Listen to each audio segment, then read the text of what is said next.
Eder, Mech, Pallister. Periti incaricati dalla procura dovranno analizzare una serie di reperti per cercare riscontri utili alle indagini. Si tratta degli abiti indossati da Sebastiano Visintin il giorno della scomparsa, dei coltelli sequestrati nella sua abitazione, del cordino con cui era avvolto il corpo della donna, delle sue scarpe, del braccialetto che aveva al polso e degli altri effetti personali trovati nella zona del ritrovamento. Queste analisi saranno effettuate presso il Dipartimento di Medicina Legale del Policlinico di Ancona, con inizio previsto l'8 settembre. I periti avranno a disposizione 120 giorni per svolgere le verifiche, che includeranno test merceologici, dattiloscopici e genetici, con lo scopo di verificare se sui reperti ci siano impronte digitali, fibre o tracce biologiche in grado di dare una svolta decisiva all'inchiesta. L'udienza per discutere i risultati delle analisi è stata fissata per il 30 marzo 2026.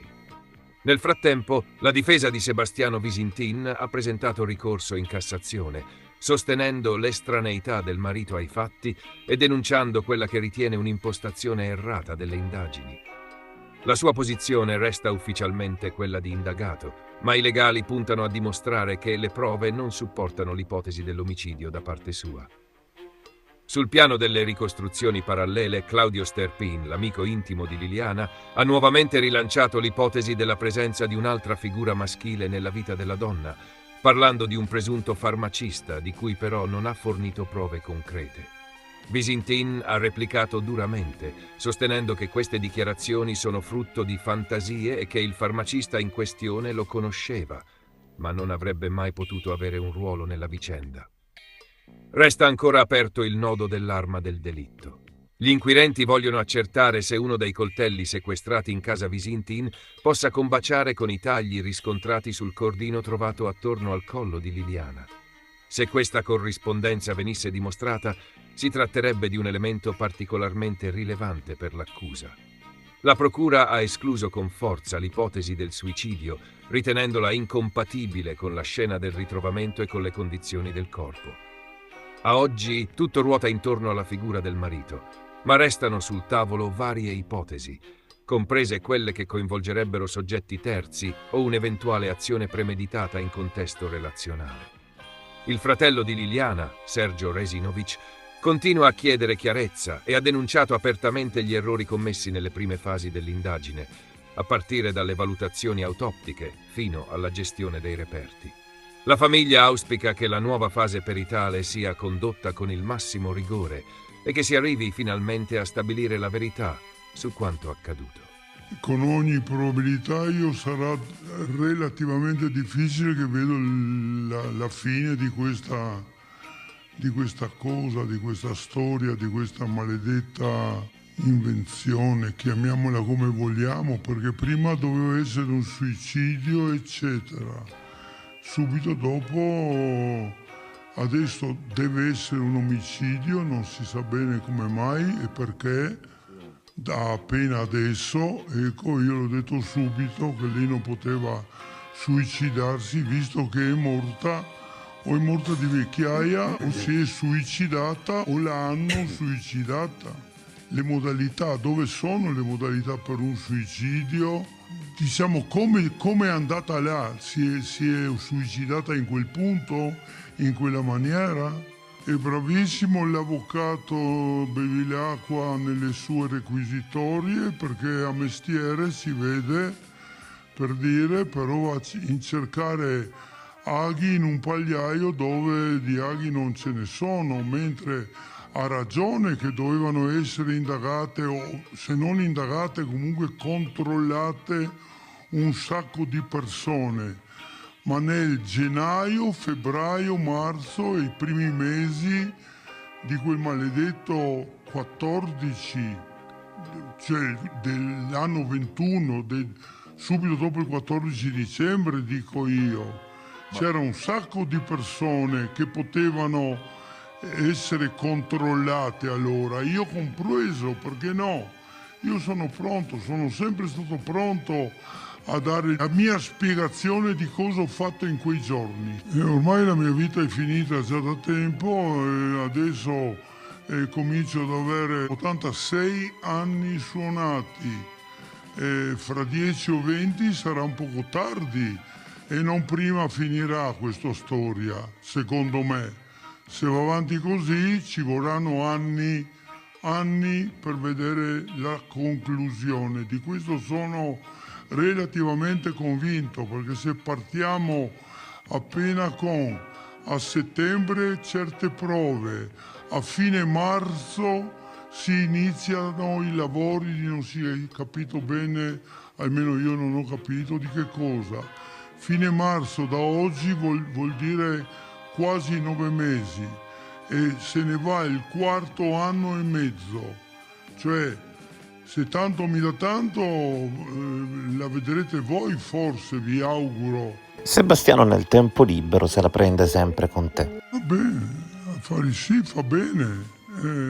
Se non ha niente di meglio da fare, fa bene. Io sono prontissimo a tornare indietro di 3 anni e mezzo, quanti sono, e con la procura che fa indagini su tutti e con non ultimo anche il comportamento, lo avete appena detto, del dottor Constantinides quando Liliana è stata trovata, cioè tutto è partito male e sbagliato secondo me, compreso intanto non hanno misurato la temperatura del corpo, per cui non si sa esattamente quando può essere morta, primo.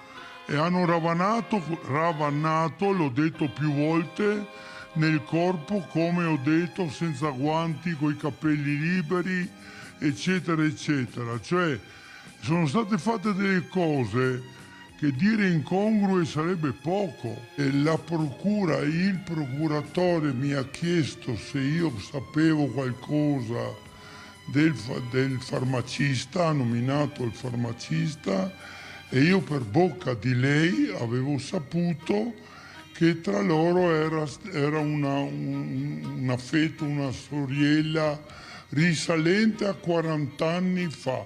Quanto può essere importante un episodio successo 40 anni fa, motivo per il quale io voglio augurargli di no, ma il farmacista di cui si parla potrebbe essere morto di vecchiaia, per capirci.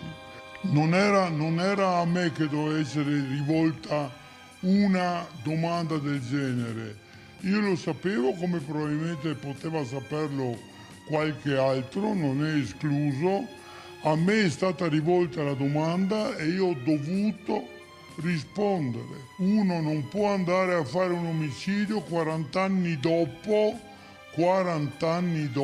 era finita da 40 anni o là vicino. Questo è quello che è successo. A livello di salutare una persona amica, appunto, io ho risposto semplicemente per quello che era il mio ruolo, punto e basta. Però a posteriori dico che la storia era talmente vecchia, perché se no io l'avrei saputo, cioè Liliana a me mi raccontava tutto quello che faceva. Quindi nessuna relazione recente da parte di Liliana. Ma di recenti no sicuro, di recenti quasi nessuna, anzi nessuna. Simpatie vecchie di ragazzina, come tutte, me lo ha detto, ma senza dire tutto è finito là. E di recente non mi ha nominato negli ultimi 10 o 20 anni, per capirci, non abbiamo toccato mai questo tasto, tutto là.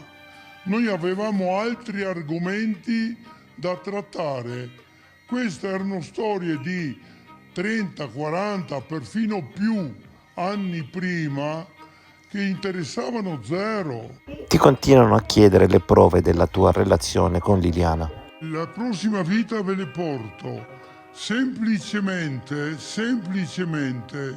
su 40.000 foto, adesso mi è venuta così, non l'avevo pensata prima, ma già che è arrivata ve la dico. Su 40.000 foto che sono su quell'hard disk non c'è lo straccio di un altro uomo vicino a Lilli. Ma lo volete capire o no? Neanche il fratello. Non parlo della manifestazione, parlo in generale. Le uniche foto che ci sono di Liliana non hanno un altro uomo vicino a lei. O ci sono io o nessuno. O Sebastiano, con pieno diritto. In 40 anni. Ma le foto di Liliana figurano 2 uomini vicino a lei. Cioè, anche come amico speciale mi va benissimo, anche il titolo è un'altra cosa, eccolo, dimostra che Liliana non frequentava tanti altri uomini, ma anche le telefonate emerge. Dalle sue telefonate che sono state setacciate, bene, come le mie, non risultano telefonate con altri uomini, si sono nascosti.